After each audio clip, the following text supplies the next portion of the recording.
Thank you so much for being so patient with this order. It has taken me a long time to get to you or to get to him or them.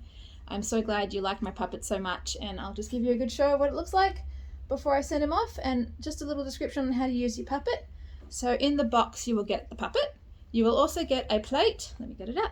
You also get a plate and a magnet. Please don't lose the magnet. It's tiny, but it's very important for this guy. So my normal puppets don't necessarily need the magnet, but because this guy is quite high, he's a little bit more unstable, so I would suggest using the magnet all the time, no matter whether you're using thick clothing or thin clothing. My other puppets don't need the magnet as much, but this guy does because he is big.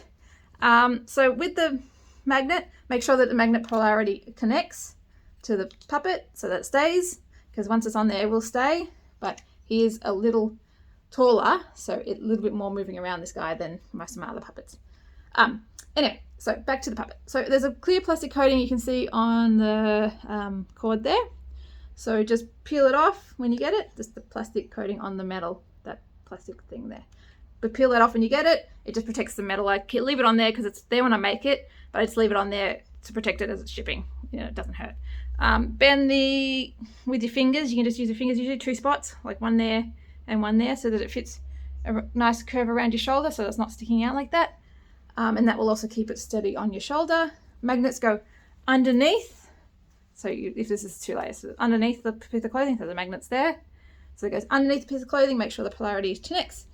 That's what you do with the magnets. That's in your box. Like everyone, just get it off the magnet. That moves the magnet. Like everyone, before we go outside, here's a closer look. Before we go outside, like everyone, we do exercise on the tail. I'm going to be showing you the tail. Everyone likes to do exercise. So for exercising these guys, same thing. We like to do exercise. Puppets like to do exercise. Grab the head just gently. I'm just turning it side to side. It just allows the cords or any hair sometimes the hair gets a little bit stiff under there and it gets in the way. It just gives it free movement. Another thing you can do if the puppet needs a bit more freedom, is just pull. I'm just pulling gently, just a little tug on the back near where the cords are. Just a little gently tug. The other thing is if it's in the box and it's the rope's not straight, like this is fine. But if the rope's not straight and it's not turning best, sometimes when I pack it, it gets a bit curled up. You just get the cord and you just bend it. You find which way it's bending. Like this is not bending because it's only bending because of gravity. You can see that there's a little dent in it. You just get the cord and just slowly, just very little against the grain of so if that's curving that way, you would just do a little bit the other way. Just a little bit, and that should straighten up the cord if it's been in the box for too long or gotten hot while it's in the shipping. Then place it on your shoulder. Make sure the magnets align because this guy is big. Well, big for my puppets anyway. I don't like to go too big because I like it so you can't feel it.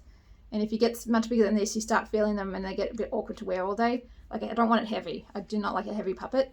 I want a puppet you can wear all day. What's the point of having a puppet if you can't wear it all day? So this is a nice and light puppet, but if I start getting bigger, it starts getting heavier. Anyway, enough about the puppet. So how to move the puppet. That's what I'm on. I'm so excited about this guy. I just want to talk about him forever. So how to move this puppet is you hold it.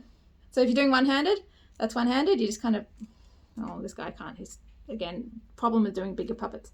This guy is not a one-handed puppet. So hold on to the base, hold the base, move it up and down. That's how you make him look up and down. To turn, I usually do it this direction. So I'll do it slowly. So turn at the top, and then hold, turn. No, I'll do it the other way. So hold, turn, and usually